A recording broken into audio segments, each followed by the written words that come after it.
Hey there, wake up. It's Means Morning News. Just after 11 a.m. on the East Coast, I'm the newsman Sam Sachs. It's the Friday show, or at least that's what they tell me. To be honest, I lost track of the days 7 years ago.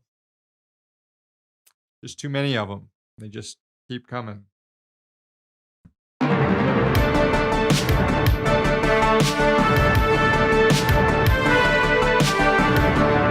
The Democratic National Convention is in the books. Final night wrapped up with Vice President Kamala Harris accepting her party's nomination and laying out her vision for the country. But with 73 days to go until the election, Democrats are leaving Chicago with deep wounds still unhealed, and millions of left-wing voters concerned about the genocide in Gaza are feeling shut out of the party. In its bid to get the Harris-Walz ticket to endorse an immediate ceasefire through conditioning military aid to Israel, the uncommitted delegates movement hoped to at least get a Palestinian-American speaker on the stage this week, but were rebuffed by the party, which instead gave speaking time to a lot of Republicans, to some police officers, and to celebrities. It's a big tent party, all right, just not that big. Not big enough for Palestinians. Uncommitted delegates and the voters they represented now return to their communities uncertain if they can get to a place where they can support this Democratic ticket. And in her convention speech, Harris didn't really give them a reason to. It was an address that was short on specifics when it came to policy. The vice president spent most of the time describing her biography and attacking Donald Trump. She did speak of what she called an opportunity economy that will expand the middle class. She promised a tax cut for 100 million Americans. She promised to lower the costs of housing, healthcare, and food. And she said she'd sign a bill restoring access to reproductive healthcare. But then she pivoted.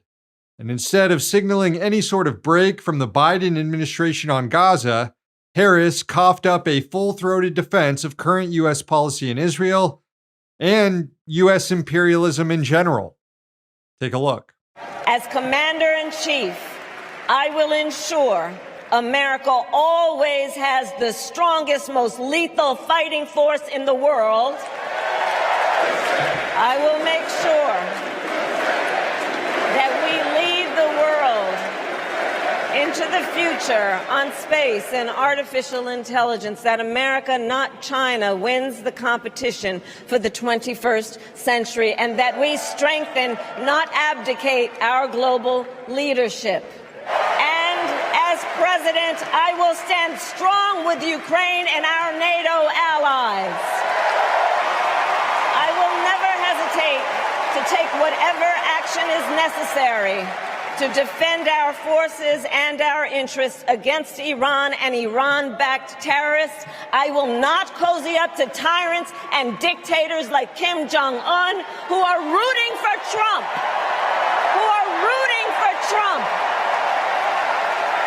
And let me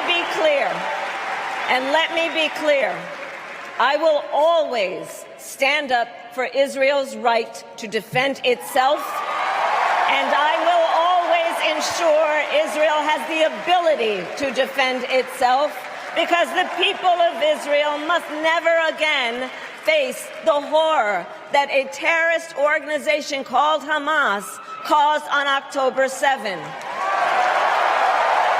including unspeakable sexual violence and the massacre of young people at a music festival. At the same time, what has happened in Gaza over the past 10 months is devastating. So many innocent lives lost.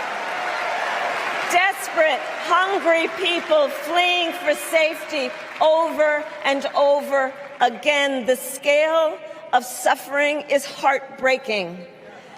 President Biden and I are working to end this war such that Israel is secure, the hostages are released, the suffering in Gaza ends, and the Palestinian people can realize their right to dignity, security, freedom, and self-determination. Behind that softer tone, what Harris is saying about Gaza is virtually indistinguishable from what President Biden has been saying since the beginning of the year. Harris is also sending a message there to neocons who fear that Trump might have gone soft on military adventurism in places like Iran, even though he hasn't, that she can be their candidate too. And Harris is also guaranteeing that anti-genocide protests we saw each day in Chicago this week will follow her and Tim Walz wherever they go over the next 70 days.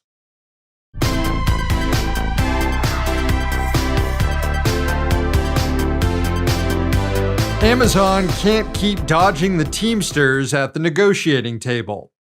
That's the decision from the National Labor Relations Board this week after a lengthy investigation determined that Amazon is indeed an employer over its network of delivery drivers. More than 280,000 workers drive trucks and deliver packages for Amazon, but they're hired through third-party contractors, companies that Amazon refers to as DSPs, or delivery service partners. In April 2023, more than 80 drivers at one of those DSPs, called Battle Tested Strategies, in Palmdale, California, organized with the Teamsters. They negotiated a new contract with Battle Tested Strategies, but Amazon refused to recognize it and instead terminated the company as a DSP.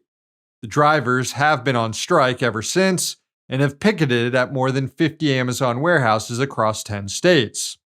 Amazon pulled a similar maneuver and refused to negotiate with delivery drivers in Skokie, Illinois, who also organized with the Teamsters. Under former President Trump's labor board, Amazon may have been successful in arguing that they don't have to recognize unions among their contracted delivery companies.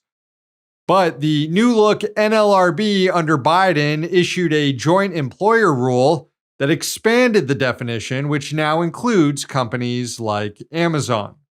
The Labor Board also found Amazon violated workers' rights in Palmdale beyond refusing to recognize the union. Amazon threatened workers, intimidated them with security guards, and convened illegal captive audience meetings. It's now up to the company to settle its wrongdoing by recognizing and bargaining with the union or fight the issue in NLRB's administrative courts, or at least as long as those courts are still legal, now that right-wing judges are targeting those systems to reduce the power of regulatory agencies. But that's a different story. For now, this ruling could trigger a massive organizing wave among Amazon's more than 250,000 drivers. From the warehouses to the streets, the Teamsters want to turn Amazon into a union stronghold, whether the company likes it or not.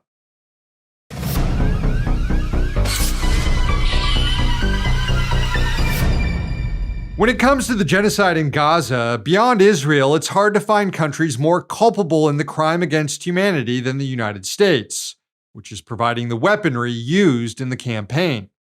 But a new report from Oil Change International sheds light on other countries and entities that are directly responsible for the bloodshed as well, by supplying oil to Israel's war machine. The group examined supply chains delivering crude and refined petroleum products to Israel since October 2023. It specifically identified 65 shipments, the majority of which arrived in Israel after the International Court of Justice ruled that it was likely Israel is committing a genocide in Gaza. The report found that private oil companies are profiting off oil sales to Israel. Roughly 2/3 of imports came from investor-owned firms. And major oil companies like BP, Chevron, Eni, ExxonMobil, Shell, and Total Energies could be responsible for as much as 35% of the oil sent into Israel since last October. State-owned enterprises ship the other third.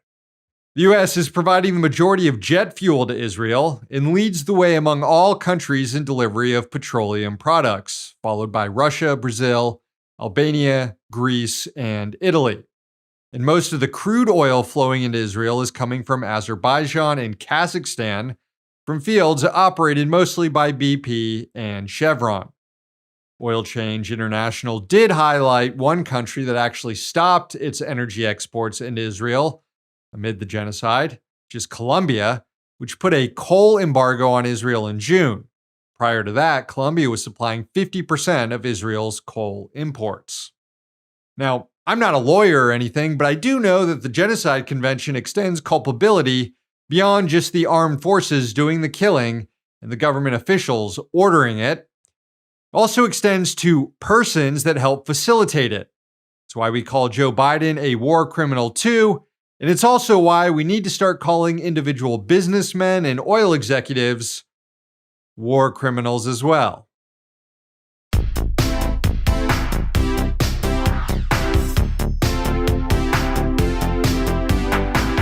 All right, gang, we've reached the end of the Friday show. One last thing to do before I can piss off for the weekend. They don't let me leave the studio, but I do have a gaming corner set up over there where I can play Sega Dreamcast all day. So those are my plans. But before I can get to that, we do have some business to take care of. Let's get to it. This week's Rich Dick is Robert F. Kennedy Jr.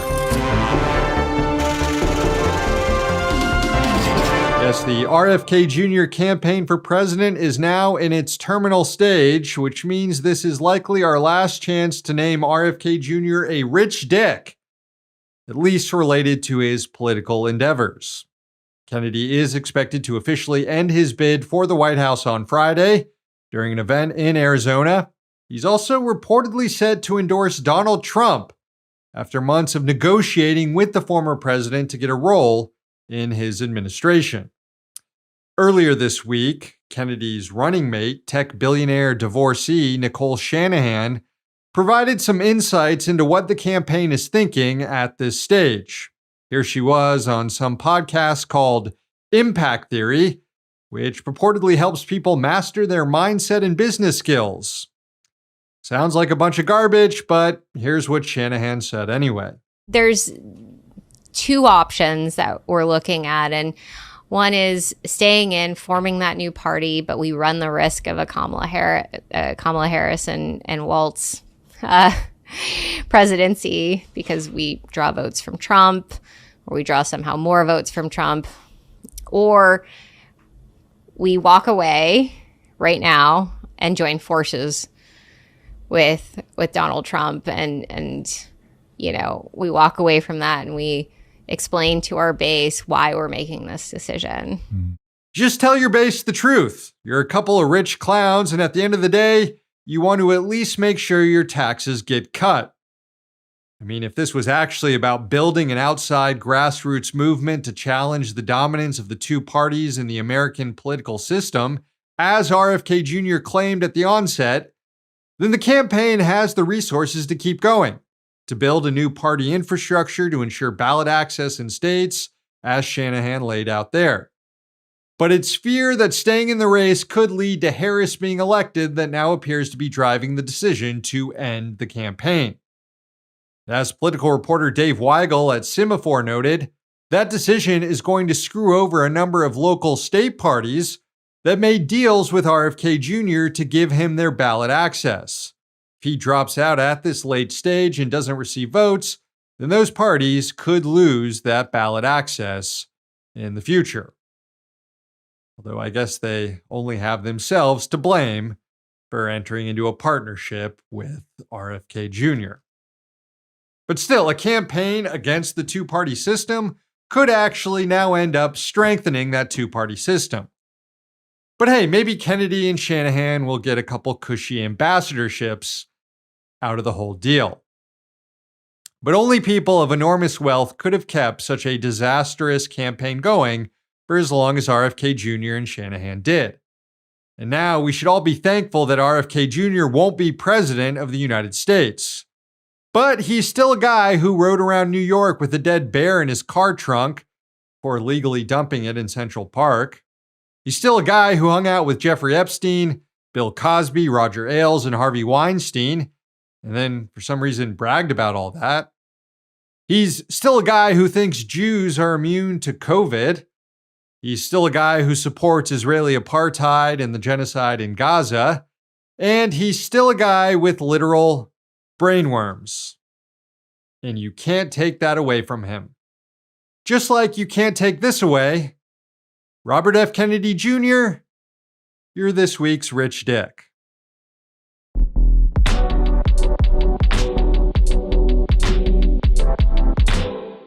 Friends, the show ends today with a sunrise from California. It was sent in by Robert in Joshua Tree. Enjoy.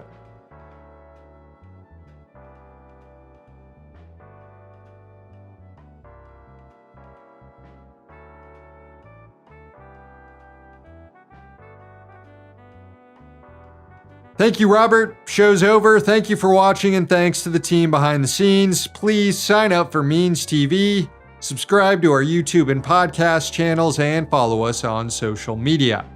One day, capitalism will fall. Until then, we're going to be right here. See you next week.